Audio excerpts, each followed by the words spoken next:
Happy Thursday, everybody. Can you hear me okay? Right, sounds good. Are we live? Can you hear us okay? Is anybody out there? Welcome to PubKey. It's Wednesday. We usually do Thursdays. It's Wednesday, and it's part of our Freedom Tech series with HRF. We have Anna, Wing, and Harrison. Thank you. In the parlor above the bar, and we're going to discuss what we're going to be doing tonight as part of the Freedom series. You need to balance that because it'll fall over. Yeah, you got to use the way. So welcome back. This is your third, fourth? This is my third. Third. Okay, right. But you've been here many more times. It's nice to see you. Nice to see you too. And is this your first presentation one here? I think you've presented here before. This is actually my first podcast with PubKey. Okay, excellent. So, yeah, super Welcome. excited. Thank you for having us. And Harrison, this is your first one. Yeah. The first podcast up here. Yeah, definitely. Welcome. Awesome. So let's kick things off. Please just introduce yourself, what you do with HRF, what brings you to PubKey and the Bitcoin ecosystem, what gets you up and excited in the morning to go to work. So I'm originally from Russia, and I am a political activist. I started my career at the Anti-Corruption Foundation, the organization that was founded by the leader of Russian opposition, Alexei Navalny. And I joined them 8 years ago, and we began using Bitcoin in our work in 2016. And we still use Bitcoin. It's our essential tool on a daily basis. We use Bitcoin to make lots of payments. And I have a lot of experience of using Bitcoin as a big prominent NGO. And we used to work, and we still work under a dangerous in a dangerous environment. We are at a huge level of government surveillance by Putin's regime, and I have a lot of experience of how to use money properly, how to use Bitcoin in order to avoid the surveillance. So about a year ago, I decided to join the Human Rights Foundation because I'm very inspired by the work of Alex Gladstein's team, and I decided that I want to contribute somehow because I have a lot of experience in this area, and I decided that I can actually educate activists because this problem of surveillance over the banking system is not only a Russian problem. This is something that is happening everywhere in the world, in many, many countries, and there is a lot of demand from activists from different countries for this knowledge, and they don't know where to get this knowledge. And no one actually provides this specific education for activists. There is a lot of Bitcoin education, but it's quite often focused on something else, like trading or like different kind of education. But number go up. Yeah, exactly. But unfortunately, this is not the number one priority for activists.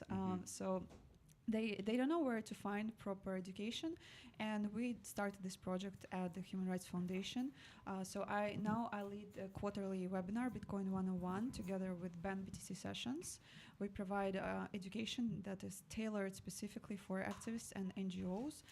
It's a webinar that covers very, very basic skills, but core skills that you need to have in order to start operating with Bitcoin. And those who want to dive deeper, those who want to learn something additional like Bitcoin privacy, we also teach CoinJoin additional to that. Awesome. We also provide education on Nostr, and we think how to expand our educational program this year because we started receiving requests from very big and prominent NGOs actually. For example, National Endowment for Democracy, it's a very big American entity, and they provide grants and financial aid to activists that work on the ground. And they started questioning if they can provide aid somehow anonymously, because if you're an activist, let's say working in Russia or somewhere else, and they provide you financial help, this transaction will be immediately stopped by the oppressive government, of course. This transaction can put people, recipients of this money, at a huge risk. And those charities, those NGOs, they start asking questions like, how can we provide financial help anonymously or safely? And here we are, HRF. We are ready to teach you how to do that.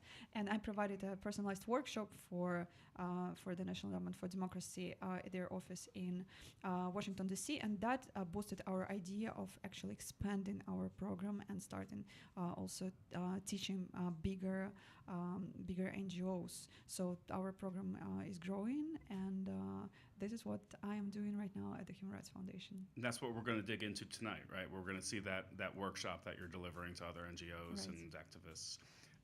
Remind me, I want to come back to CoinJoin. And if I forget, I'm trusting you to remind me later. But Wing, please. Right, super excited about, the workshop, tonight, this evening at PubKey, leading by Anna, my colleague. Just a little bit closer to the mic. All right, hey. There we go. Right. You got it, right? Okay. So again, my name is Win, win like a winner. So and I was born in Burma. I one of the least developed country in the world due to the military regime and isolated for about half of the century. And I witnessed democracy transformation, all those stuff back in my home country. Once upon a time I was a crypto guy, and but because in my home country we got fragile economic and banking infrastructure, so we do not much have if you are like a middle class just regular guy like me, you do not have some sort, even you have a disposable income, the best option is just keep your fiat money in the bank account. But the problem is we do not use the American dollar, so that's another thing. We can deep into that. But eventually after the military coup in 2021, I was actually an activist. I was an activist, and I was kind of like a social influencer in younger population. And basically, I raised my voice for democracy, and they freeze my bank account. And I get out of the country using the cryptocurrency plus Bitcoin at the time. So then I immigrated to the United States. So my point here is so in America, people say, Bitcoin is for criminal technology, people who commit crime, use Bitcoin. So the thing is, America is not the center of the world. It only have a 350 million population, but global majority has been suffering. They cannot talk freely. They cannot express their opinion because they can use the invisible oppression strategy. We'll talk into more later. And I met with Alex Gladstein in California in 2022, 3 years ago. And I super inspire what he has been doing, what HR has been doing, and then since then we got along. And a year ago, I joined Human Rights Foundation, and now Anna and I working together for Bitcoin development in global majority, especially most forgotten countries. It's incredible. The team that Alex has built is really astounding. Just unbelievable talent. I'm happy both of you are here. And Harrison, please.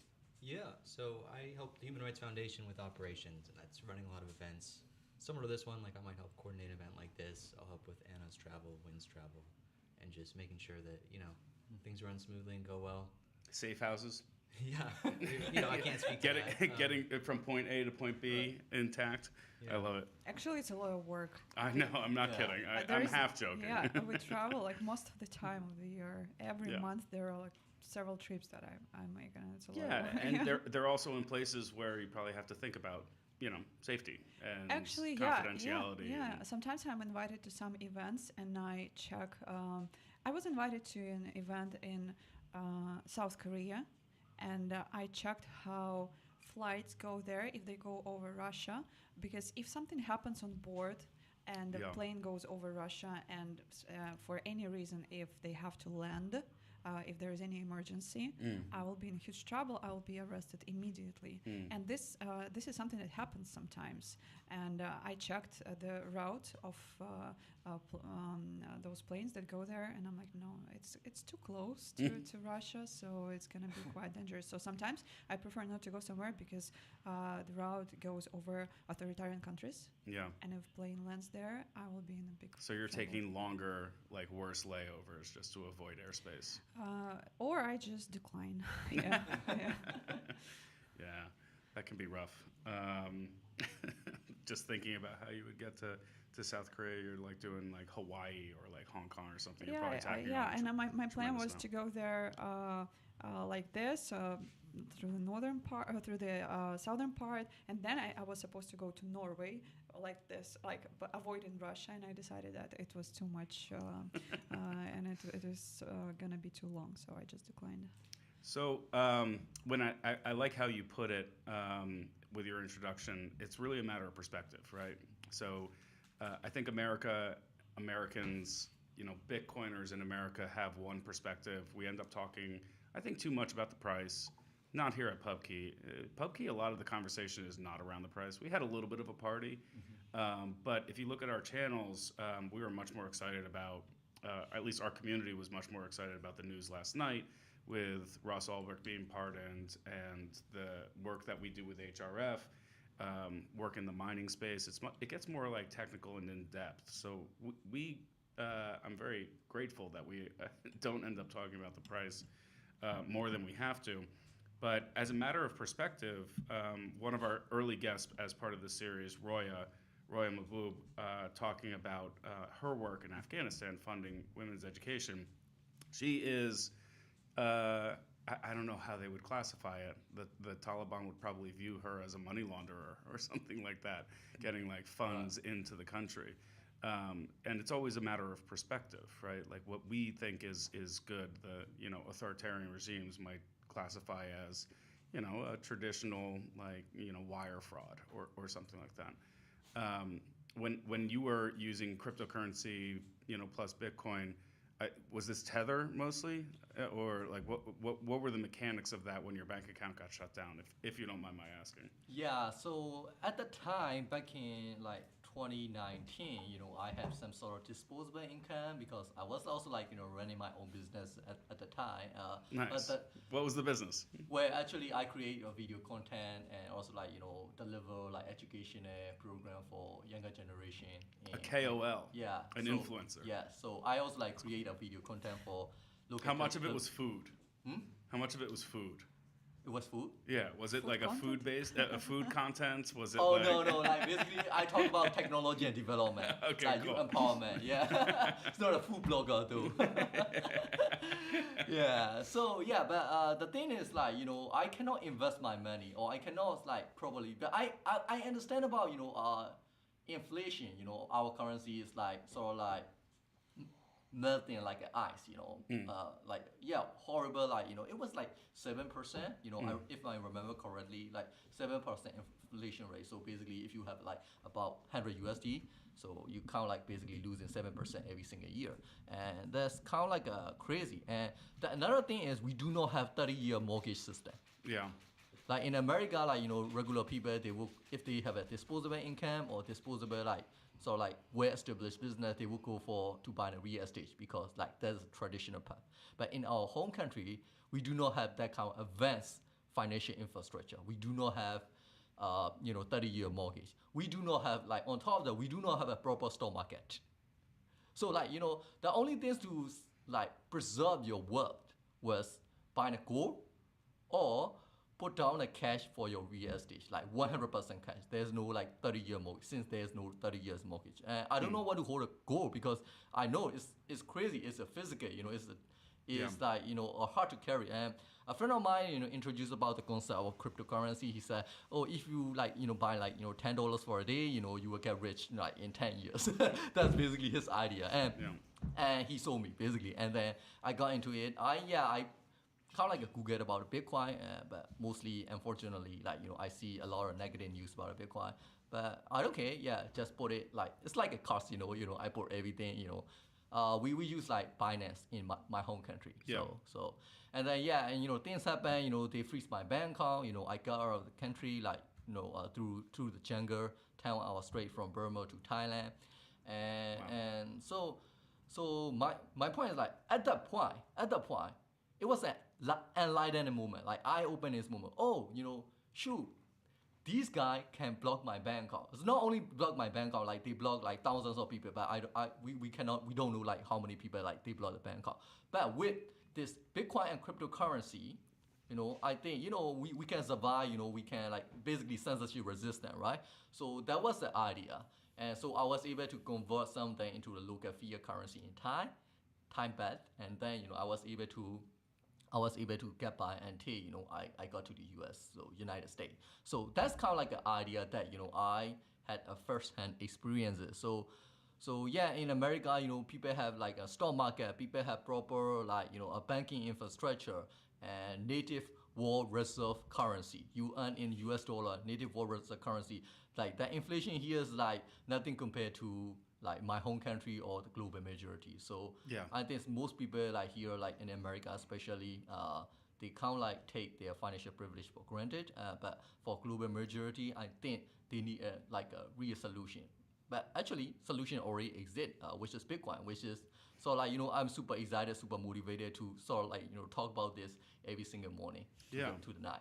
It's hard to blame Americans, right? If they don't know, right? If they don't have these conversations or have exposure to these conversations, Right. like the price of eggs, milk, gasoline, like that's hard for a lot of Americans.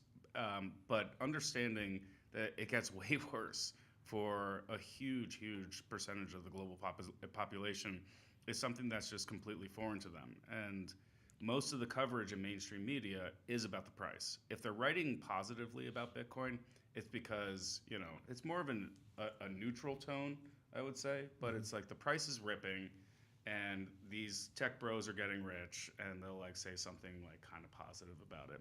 Maybe like hedge funders, things like that. Right. Yeah, But- but they I'm sorry for interrupting, but Please. they don't see that, don't receive this information from anywhere, that there are some people somewhere in the world that don't have access to traditional currencies. They don't know about it. It's not that they don't believe in it or they devalue this thing. Every time when I tell them that I use Bitcoin in my activist work because I cannot send money to Russia, there is no way to send money to Russia, but I want to support my family. Yeah. And it's every single time it's an eye-opening moment for them, like For journalists. for Americans. For Americans. We're talking about people here in Yeah. this part of the world. Yeah. Every time when I just talk to regular people, it's every time an eye-opening moment. They're like, oh wow, I never thought about it. It's not because they prefer to stay delusional or they're just not informed enough. Yeah. Because here in this the information here that you receive like from the news, it doesn't Yeah. it doesn't cover That- those global problems. That's what I was getting at. It's really interesting that it's about number go up, or it's about Silk Road, drug sales, Right. money laundering, tax evasion. HRF does tremendous work, and HRF is big enough where I would expect at a certain point there would be more coverage in places like the New York Times and other media stalwarts throughout the United States to actually show people that. Because if they don't see it, if they don't have the opportunity to come to PubKey and talk to the HRF team, they're not getting exposure to it. And it's always been kind of confusing to me that this work doesn't get highlighted in the mainstream media. Is that by design? Is it because they don't understand? Are we not working hard enough to get the message out and in front of people that would write about it?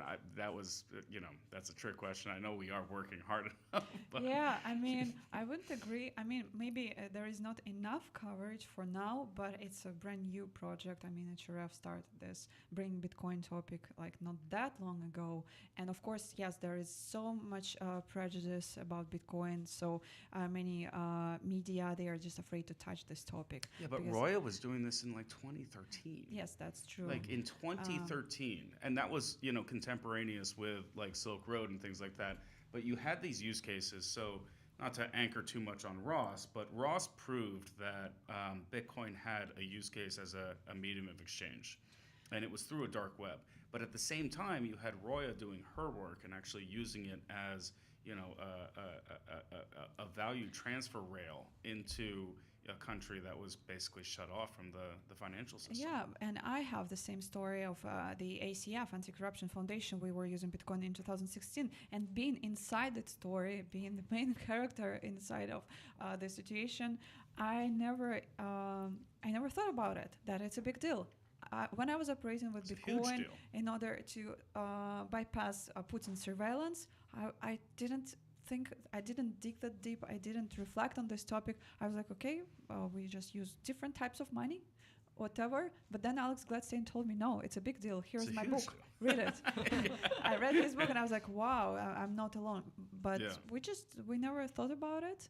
And now HRF is making this thing a huge thing, making this topic. HRF yeah. has done a tremendous job bringing Bitcoiners together, but the fact that happened organically, sort of like in the vacuum of space, that you arrived at this use case from this tool, from the Bitcoin protocol, is really tremendous. Like, it speaks to like the power of Bitcoin, and excuse me, also the power of the Bitcoin community. Like, we will find you and be supportive, and like you have a Yeah. home here for sure. So I think, like on top of that, I also think like, Bitcoin is the most misunderstood technology in the 21st century, I would say. Because Yeah. like a few months ago, almost a years ago, Chris Span, he delivered a commencement speech in a University of Ohio, I believe, and, he talked basically about, Bitcoin utility to the university student in America. Where was that? What university was that? That was Like, in it was like- Pennsylvania or something. No, it was like Ohio University. Yeah, I believe. Ohio U. Ohio Yeah, University. you're and right. it was Yep, like yep. 60,000 people, like Yeah. they graduated in America. And they groaned. They kind of and laughed. then They started basically, laughing at him. booing him, but so I so sad, I researched him on the internet, like he came from like, immigrant family, his great grandparents were refugees. So he understand about the struggle of, people in the different side of the world. I believe, like maybe like majority of those people who were in the stadium booing to the Chris Span, they probably American. They probably consume news media from one side perspective, and most people who were like, especially from like international student perspective, Yeah. most people who were able to study in America, majority of them, like plus 90% of those people are kind of like beyond upper middle class in their home country. So they might not know about, average regular people, living in like, living in developing world, or, people living under oppressive regime. So kind of like, I think like, over 60,000 people booing him is kind of like, I think, unfair. Or I don't want to blame, American people, but like everybody, since everybody has like a kind of like a blind side, so I think they have some sort of like blind side in this another Yeah. perspective of Bitcoin. So I don't want to blame that, which is why, our job is to provide, to deliver proper education to people who has a blind spot, so we can enlighten them, we can reveal the other perspective, so they can join the fight and the peaceful revolution in the 21st century. Yeah, I think with every conversation, you have to understand where the other person's coming from. Right. Right. Maybe they were not the right audience, or they were not in the right place to be receptive to what he was trying to share. Right. And there was a mismatch there. Right. Because he was right. I agree with him. He basically gave like a Bitcoin 101. It was hysterical. He threw up like the supply schedule and the 21 million cap. And maybe they weren't in the right place or mindset to receive that information. But going back to what I was saying before, I'm always kind of confused. I would feel like the New York Times, with their focus on a lot of geopolitical issues, would take a greater interest in this thing and the work that you did, that Roya did, that lots of folks in HRF and other organizations pursue, and they have this tool. and this tool actually does an amazing thing for lots of people. Yeah, it And we doesn't just care don't about see your that. political perspective. It doesn't care about your Exactly. political belief because like that's But it also even another. aligns. It Huh? even I would even say it aligns with a lot of the ethos and the things that New York Times wants to talk about. Right? They have agendas. Like all newspapers, all media organizations ultimately have agendas, Yeah, and but and it shifts over time. But what are we talking about if you want media to talk about Bitcoin as a good tool, but even some NGOs, like big prominent NGOs who want to start using it to help activists, they ask us, can you teach us, but anonymously? We don't want anyone to know that Yeah. we use Bitcoin Yeah, because it's we're interesting. afraid of criticism for Yeah. using this tool because we think that Bitcoin damages environment and this environmental issue is big and we are going to be criticized for using it. Yeah. So, and it's end user is speaking, right? Yeah. And of course, big media outlets, they are very much afraid to touch this topic from a good perspective. Because it might conflict with something else. Of course, there Yeah. will be some conflicts, and I think it will take time, and we must work harder. But it's Yeah. not only our responsibility of HRF to raise this awareness. I think that generally Bitcoin community must work harder on this and bring this topic of Bitcoin and activism and human rights more to different events. Because even 3 years ago, when I just started attending Bitcoin conferences in different parts of the world, I remember that when I was speaking about Bitcoin and human rights, the room was empty, and I heard people saying something like, I don't want Bitcoin to be connected to politics. And I'm like, hey, it's not about that. It's about Bitcoin as a tool for freedom fighters. So Yeah. it took some time to even convince Bitcoin community that this is an important issue. So we're Yeah. moving there, but moving slowly. It's going to take time. Yeah, but I think we are moving slowly, but we're not going back. We're not like going back. So we are moving forward. Yeah. So I'm pretty sure. Yeah. It's interesting to see, I think the best Bitcoiners, the ones that are in it for the right reasons, they're extremely patient, they're generous with their time, and they can talk about pretty much anything. Not as an expert, but like I never thought that I would be, conversant at deep levels of energy policy and the differences. Like I got into Bitcoin mining because of Bitcoin, right? But then once you're in Bitcoin mining, you're actually doing a very deep dive into energy policy, the differences between renewable and oil and gas and all of these things, wasted energy, stranded energy. And to couple those things, we have these people. Alex is definitely one of them. Everybody at this table I would consider to be one of them. Patient, generous with their time, and really conversant. And the ability to listen, obviously, is extraordinarily important. And that's what I see in the Bitcoin community. That's what I see in HRF's approach, and it's special. It's I'm glad to be part of it. Thank you. Appreciate it. I want to go back to CoinJoin, and you mentioned Binance and Right. your experience with debanking. So, when you're going to talk, are you going to touch on CoinJoin later tonight? No. No, we're not going to touch that. Okay, No. that's fine. But when you do, Yeah. a lot of exchanges don't want to touch those Oh, coins. it's a very painful thing for me personally. Yeah. Yeah. I So that's the experience easiest way to problems. get I don't want to say debanked, but deplatformed from like Coinbase Yeah, or one of of these guys. course. How do you think about it, and what's the advice that you give activists when they use this, because they're ultimately using CoinJoin? And for people that don't know, CoinJoin is a privacy-preserving mechanism where you can actually obfuscate the source of funds and the UTXO set that you can eventually spend, and you're basically, depending on your perspective, you're cleaning like the flow of funds. How is that like? How do you broach the subject, and how do you communicate that with exchanges as something that they should be, I guess, a little bit more respectful of? Because obviously exchanges are subject to the jurisdiction that they're domiciled in. If the United States is worried about something like compliance, travel rule, and money laundering, they will just tell the exchange, like, don't accept these transactions. But where do you go? Binance is obviously part of this. Yeah. Right. So when I educate activists and NGOs, first thing that we teach them is what kind of platforms they should use in their work. And of course, we always say do not use centralized exchanges at all, because there is such a thing as self-custody that we promote. It's very important for activists that they don't leave a trace of their transactions, and they shouldn't use those centralized platforms, not even because of this problem of coin-joined coins, but first of all because they leave their personal data because of KYC and AML policies of those platforms. It puts them at huge risk, their privacy. And for example, if people from Russia who donate to the ACF, if they use those platforms, they leave their personal data there, they risk 8 years of imprisonment for donating to us. And of course, I know these details, and from my personal experience, I teach our students never to use those kind of platforms, and we insist on different ways of trading, buying and selling Bitcoin.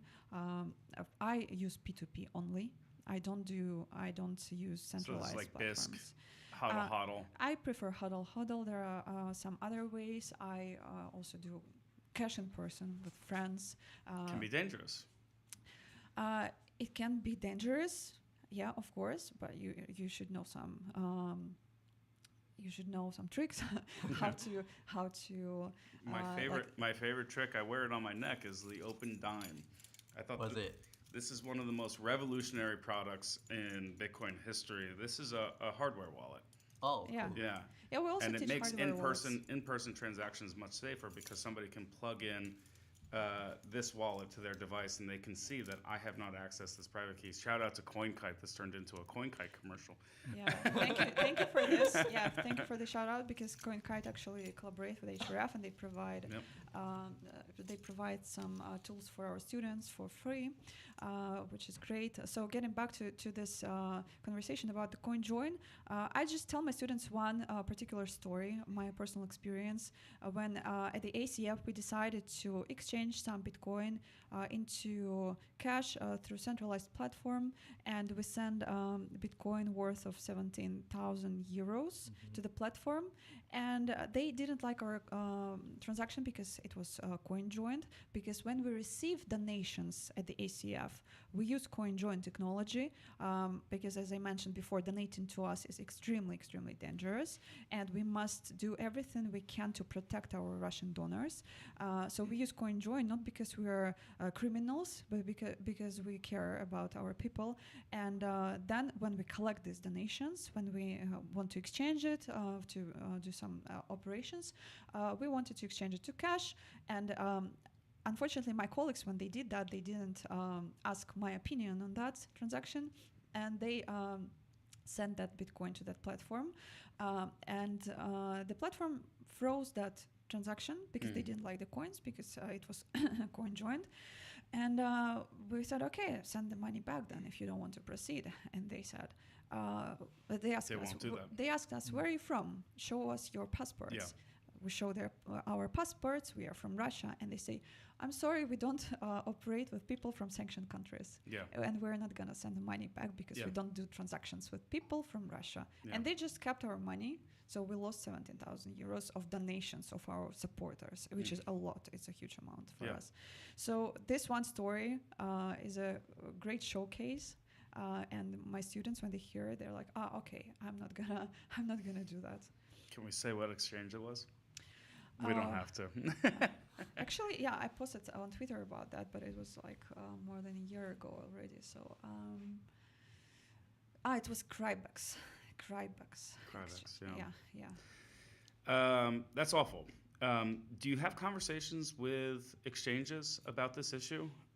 It doesn't make any sense to have conversations with exchanges because they have to comply with regulations. Yeah. So those regulations are implied by authorities of countries where those exchanges are based. So if it's an American exchange platform, so they have to comply with American regulations. Europeans with European, but as far as I know, majority prefer not to start their business in Europe because regulations there are insane. Sure. So it's all about regulators. So we have to talk to authorities, which we do. There is a lot of advocacy actually happening against strict regulations, because when we work as activists, we don't have access to regular money, and then those regulators deprive us of access to Bitcoin. So we are not in a gray zone. We are like we cannot exist. We cannot operate at all. So there must be a lot of work done. There must be a lot of work done for as advocacy for Bitcoin. Look, as of Monday, I think we have a window of opportunity, and I'm not the most bullish on like all things being accomplished under the new administration, but I do think that a lot of exchanges feel this pain as well.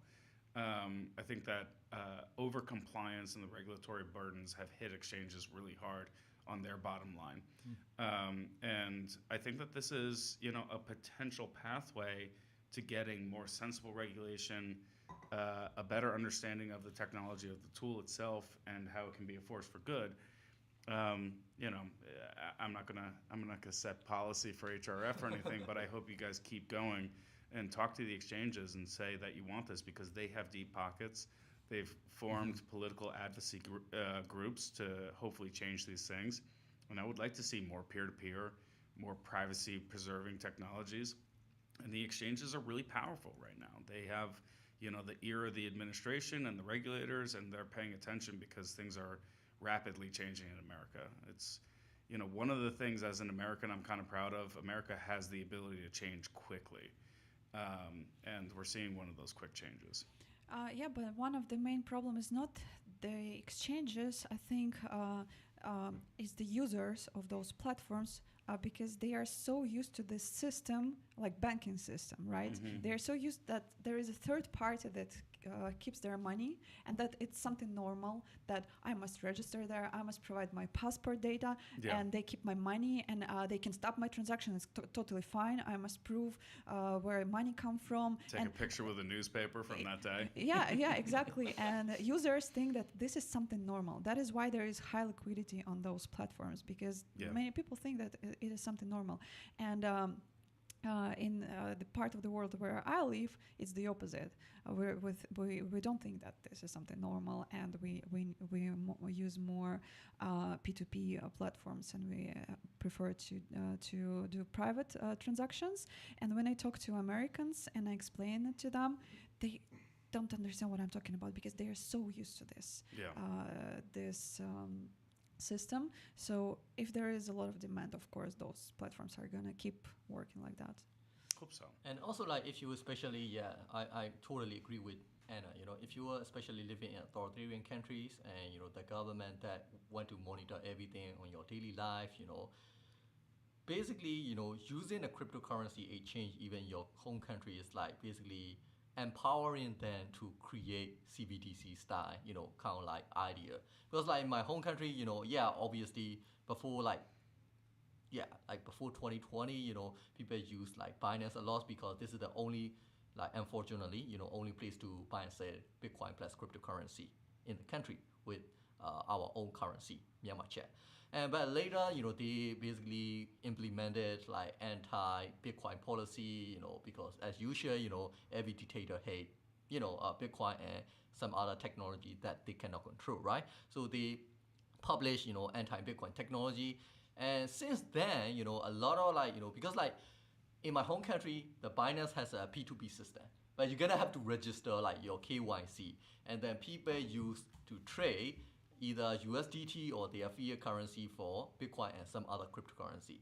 But since then, they've been constantly monitoring, create an imposter account, and then they catch, they arrest everybody who use the Binance or who participate in P2P exchange.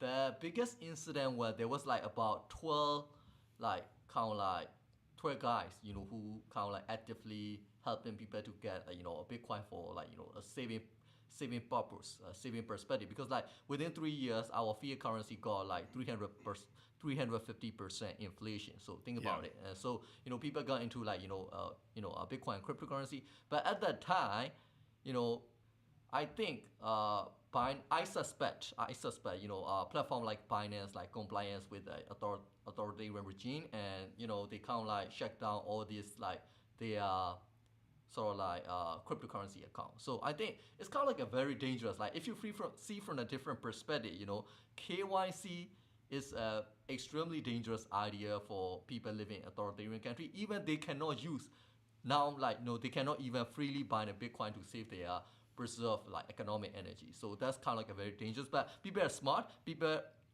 are very brilliant. So they create a Telegram group right now, and they close friend group, a community group, and they kind of like go through this kind of like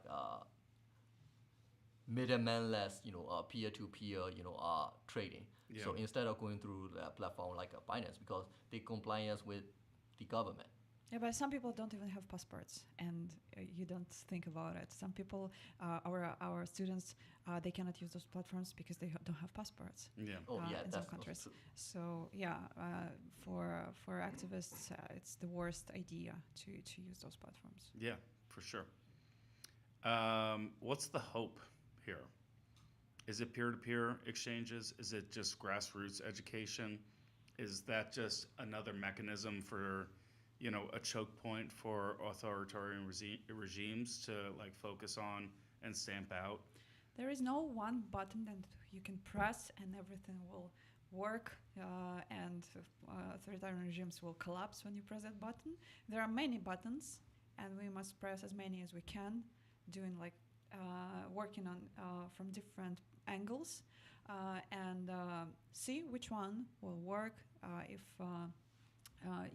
If you press some buttons and they make a small crack, one crack here, a crack of the regime, crack there, and then eventually those regimes will collapse. So we try to work from different ways. We empower activists, but we also empower developers. And at HRF, and we try to work from different angles in order to ruin those dictatorships. So yeah, and working at the ACF, I see that this is the only thing that you can do, because you cannot find one universal solution that will work. You must do everything you can and just hope for the best. So, but there must be hope, of course. So, Yeah. I also like strongly believe Bitcoin is the hope for like global majority, especially people living in like authoritarian countries, because they can at least, because like most people living in authoritarian country, because like they do not want to participate in the political movement, not because of they are aligned with their government or authoritarian oppressive regime, because they have their family to feed, they have a business to run in their home country, or like sometimes like they do not want to get arrested for their political opinion, so they just silent and stay quiet.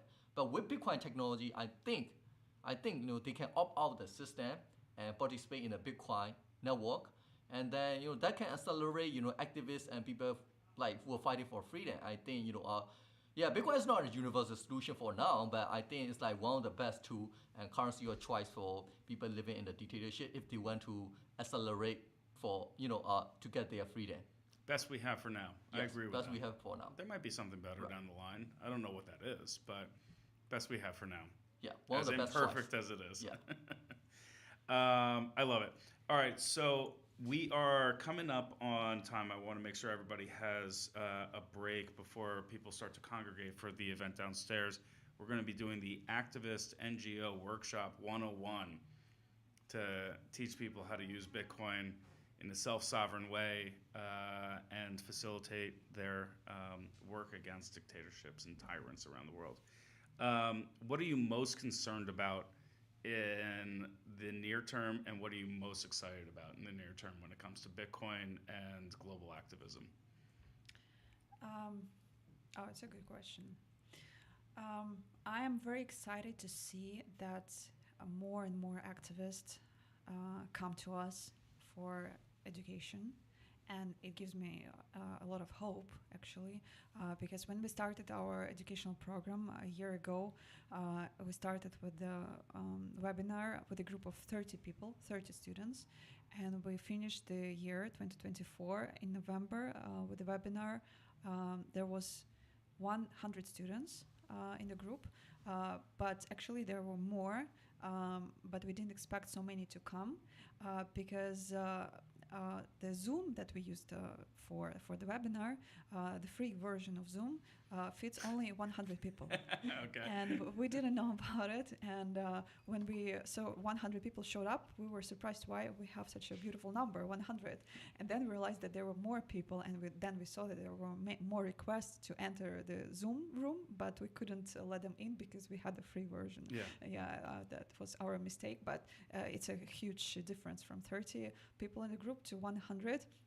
And we see that demand is growing, which means that we provide this knowledge, we provide this tool to so many people. So many people around the world get this hope and get this particular knowledge. And we hope that this will help. This will help in their fight for freedom. And as an activist, of course, this is my main hope for this tool.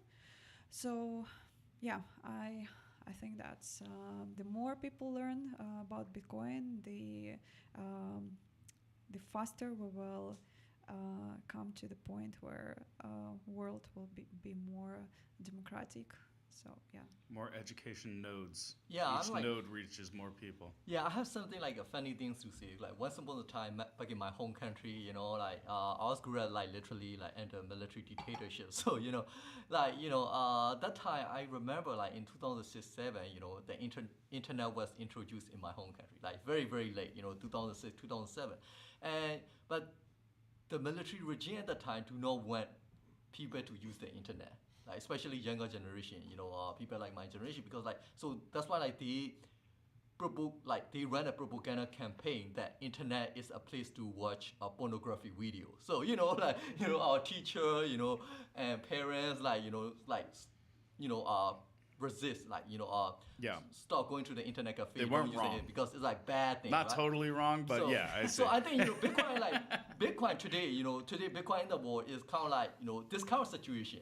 It's almost exactly this kind of situation. Yeah. We fought against like, you know, this like mispropaganda back in my home country like 20 years ago. So now today, you know, I feel the same vibe, and I think, you know, we will win the fight at the end, because like at the end of the day, better technology win, superior technology win. I think Bitcoin is a technology, engineering, mathematically, and it's helping people all around the world.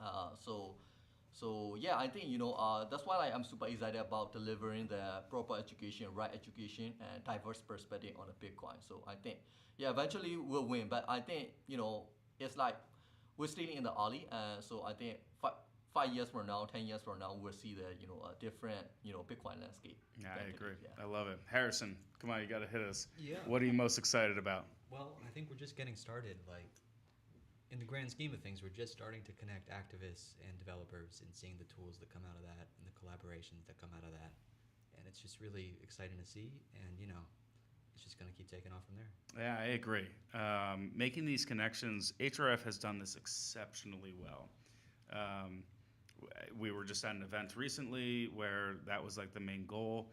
And those conversations that are able to happen, you know, organically over an extended period of time are really special to see. I think it's one of the best things that you guys do, and I've seen a lot of the work that HRF does, but getting the developers and the activists together in the same room so that the developers can understand what the use case is, what the requirements are, and hear about it from a different perspective. When a developer does something, it's their baby, right? They think it's perfect. And then like an activist says, well, actually, there's a couple of things that doesn't quite work for me. And that's where some real magic happens. And I don't think anybody does that better than HRF. But awesome. I'm really excited that you guys are here. I'm excited for the event tonight. I think that's where we'll leave it for now. Make sure everybody gets a good break before we get started downstairs. If you're coming into PubKey, we're gonna get started at like 6:15 in the back. HRF PubKey Freedom Tech Series It's a workshop tonight. It's not going to be recorded, so you got to be here live. We're not going to record this one because it's a lot of crowd participation, Q&A, things like that. Come see us, tip your bartenders. We'll see you soon. Thank you.